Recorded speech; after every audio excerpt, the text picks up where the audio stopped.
भर सकता है सिर्फ इन 3 सूचनाओं के साथ, अपना नाम, अपने पिता का नाम, अपनी माता का नाम। ये भी इतने से भी काम चल जाएगा, कोई दिक्कत नहीं, ठीक है ना सर? जिसकी फोटो बिल्कुल एक सेकंड मैं बताता हूँ।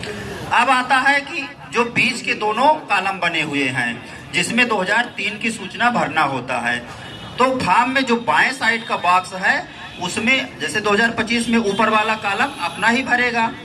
अब नीचे वाले में यदि 2003 में उसका खुद का नाम है तो बाएं साइड वाले कॉलम में उसकी सूचना भरना है।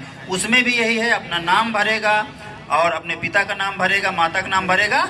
उसमें जरूरी है 2003 में कि वो किस विधानसभा क्षेत्र में था, उसका नंबर रहेगा। जैसे पहले 402 सहारनपुर नगर जो है 402 सहारनपुर थी, उसकी भाग संख्या कौन थी और उस वोटर लिस्ट में उसकी क्रम संख्या कौन थी।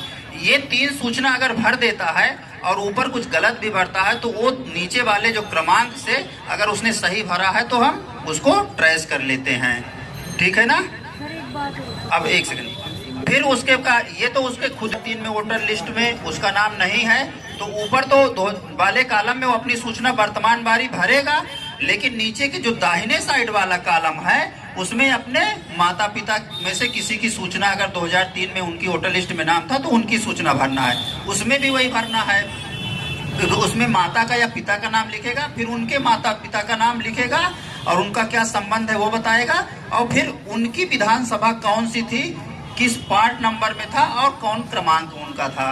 ये पार्ट नंबर क्रमांक कुछ लोगों ने फॉर्म में गलत भर दिए, तो जब गलत आप उसको भरेंगे तो फिर वो मैप नहीं हो पाएगा मतदाता। इस चीज को क्लियर रहें कि नहीं कुछ भी हम भर दे, कुछ भी भरने से वो मैच ही नहीं करेगा, बिलो ऐप पे नहीं वो मैच नहीं करेगा, तो फिर फॉर्म वो 3rd कैटेगरी में ही चला जाएगा। तो नहीं पता तो छोड़ दे, कोई दिक्कत नहीं। अब देखो इसका फायदा ये है कि 2003 से अगर मैच कर गया तो उसको किसी प्रकार का डॉक्यूमेंट्स इन फ्यूचर देने की जरूरत नहीं होगी।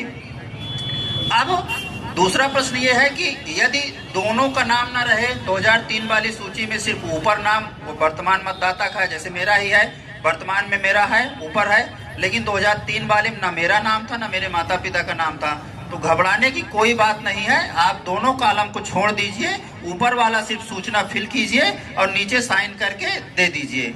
बाद में क्या होगा, अभी जब ये प्रक्रिया खत्म होगी तो उसको एक नोटिस जनरेट होगी, वो नोटिस जाएगी, वो नोटिस इस बात की होगी कि आपने ये फॉर्म भरा था, ये 3rd कैटेगरी में है, क्योंकि मैप नहीं हुआ है तो आप इसके संबंध में हमें साक्ष्य दे दें। बस उसका नाम भी एज जुड़ा रह जाएगा, वो साक्ष्य जैसे ही दे देगा नाम जुड़ा रह जाएगा। तो घबराने की कोई बात नहीं है। इनकेस 2003 से नहीं भी मैप हो रहा है तो उसमें परेशान होने की जरूरत नहीं है। उस आज